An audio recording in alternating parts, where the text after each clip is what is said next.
Hello बच्चों। तो बच्चों क्वेश्चन नंबर 4 यूपी बोर्ड का ये एग्ज़ाम पेपर है जिसमें क्वेश्चन नंबर 4 आज हम करेंगे इस वीडियो में।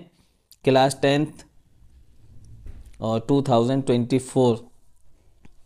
तो बच्चों यहाँ पर क्वेश्चन नंबर 4 में दो क्वेश्चन दिए गए हैं। अब आपके पास चॉइस थी ये कि आप दोनों में से कोई भी क्वेश्चन अटेम्प्ट कर सकते थे अपने एग्ज़ाम में।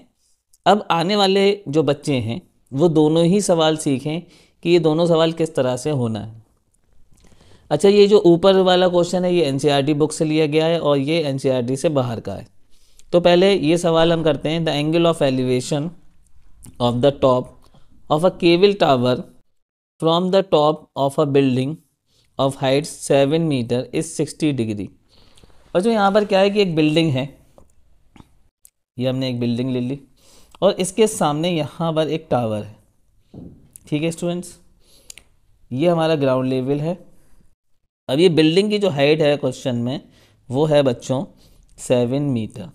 ठीक है, अब बिल्डिंग के टॉप से टावर के टॉप पे एक एंगल ऑफ एलिवेशन बन रहा है, ये लाइन ऑफ साइट हो जाएगा। तो ये बच्चों बन रहा है 60 डिग्री। ठीक है, and the angle of depression of its bottom is 45 degree.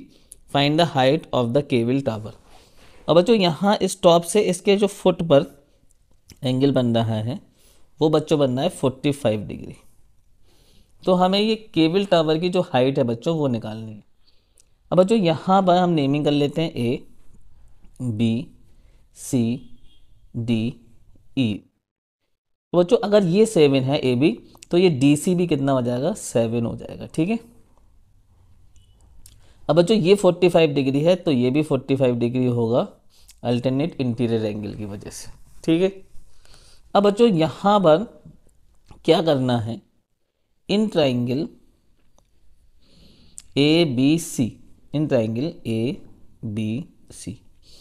अब इस ट्राइंगल में अगर हम टेन थीटा ले लें तो टेन थीटा इक्वल टू होता है परपेंडिकुलर अपॉन बेस बच्चों। अब थीटा हमारा क्या हो जाएगा 45, तो टेन 45 इक्वल टू परपेंडिकुलर बच्चों क्या हो जाएगा ए बी, और ए बी की जगह हम लिख सकते हैं 7 मीटर अपॉन में बेस बच्चों। बेस क्या हो जाएगा बी सी, तो यहाँ पर लिख देंगे बी सी। अब 1045 की वैल्यू बच्चों होती है 1045 की वैल्यू होती है 1। ठीक है, इक्वल टू 7 मीटर अपॉन में बी सी। अब बी सी को बच्चों हम ले जाते हैं लेफ्ट हैंड साइड, तो ये बन जाएगा हमारा बी सी बन जा B C equal to 7 metre. अब बच्चों ये बी सी की जो वैल्यू आई वो 7 मीटर आ गई। ठीक है बच्चों, अब हम बात करते हैं now in triangle A D E, A D E. इस ट्राइंगल में बच्चों हम लगा देंगे tan theta equal to perpendicular upon base. बच्चों टेन थीटा यहाँ पर है, थीटा यहाँ पर है 60 डिग्री, तो टेन 60 डिग्री इक्वल टू वही परपेंडिकुलर अपॉन बेस। तो बच्चों tan 60 degree equal to perpendicular बच्चों यहाँ पर हो जाएगा ये डी ई और बेस हो जाएगा बच्चों ए डी। बच्चों ए डी 7 के ही इक्वल होगा क्योंकि ये लाइन और ये लाइन बराबर रहेंगी। तो हम लिख सकते हैं 1060 डिग्री की वैल्यू बच्चों होती है √3। डी ई हमें यहाँ फाइंड करना है और ए डी हमारा 7 है। तो बच्चों डी ई यहाँ से हमें मिल जाएगा 7, यहाँ पर इधर ले जाएंगे लेफ्ट हैंड साइड, तो ये हो जाएगा 7√3 मीटर। ठीक है स्टूडेंट्स, इतना सवाल हमारा ये बना। अब बच्चों हाइट ऑफ टावर क्या हो जाएगी, हाइट ऑफ टावर। तो बच्चों हाइट ऑफ टावर हो जाएगी D E plus D C. तो डी ई हमारा कितना आया 7√3 और डी सी हमारा था 7 बच्चों। यहाँ से 7 हम कॉमन ले लेंगे, √3 + 1 बचेगा ब्रैकेट में मीटर। तो ये इस तरह से हमारा ये सवाल हो जाएगा। इसका जो पहला वाला सवाल दिया हुआ था इसका आंसर आ जाएगा 7√3 + 1 मीटर स्टूडेंट्स। तो बच्चों अब इसका जो दूसरा सवाल है, क्वेश्चन नंबर 4 का दूसरा जो सवाल है वो क्या है, ठीक है। When the angle of elevation of sun from theta becomes theta from phi, then the shadow of a pillar situated in a horizontal plane increased by a meter. ये जो a है बच्चों यहाँ पर, ये वेरिएबल a है, ठीक है, इसको 1 के इक्वल मत समझ लेना।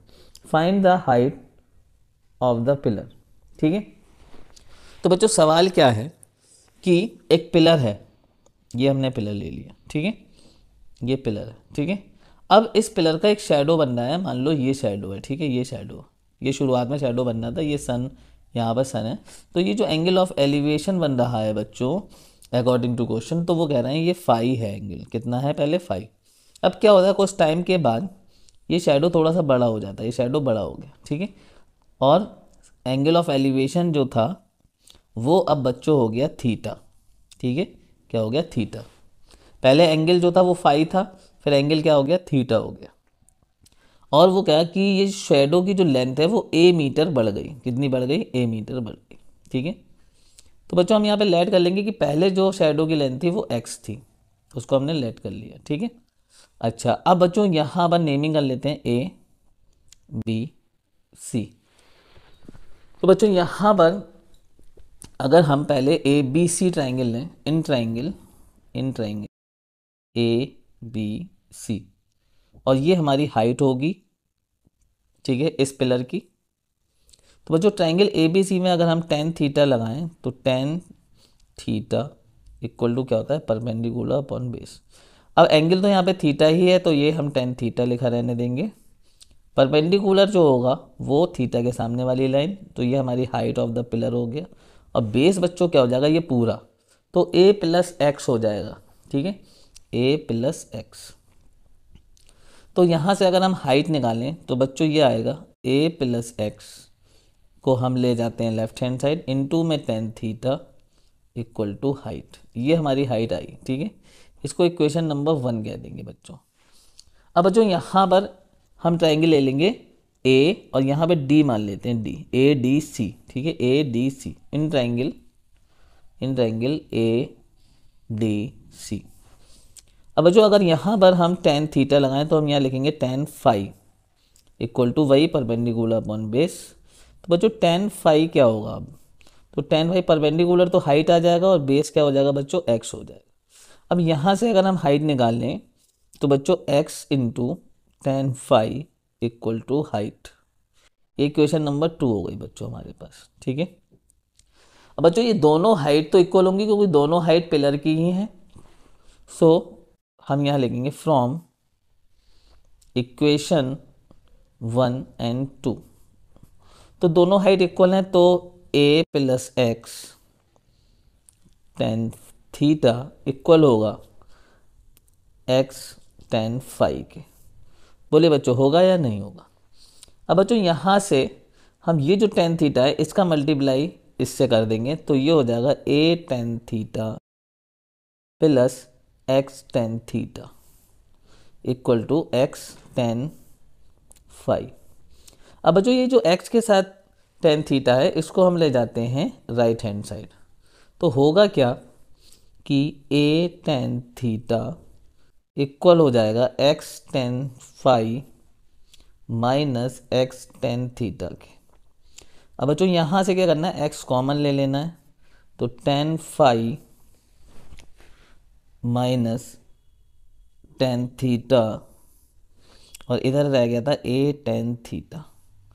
अब यहाँ से अगर हम x की वैल्यू निकालें तो इस वाले पार्ट को हम ले जाते हैं लेफ्ट हैंड साइड, तो a टेन थीटा अपॉन में tan phi minus tan theta equal to आ जाएगा बच्चों x।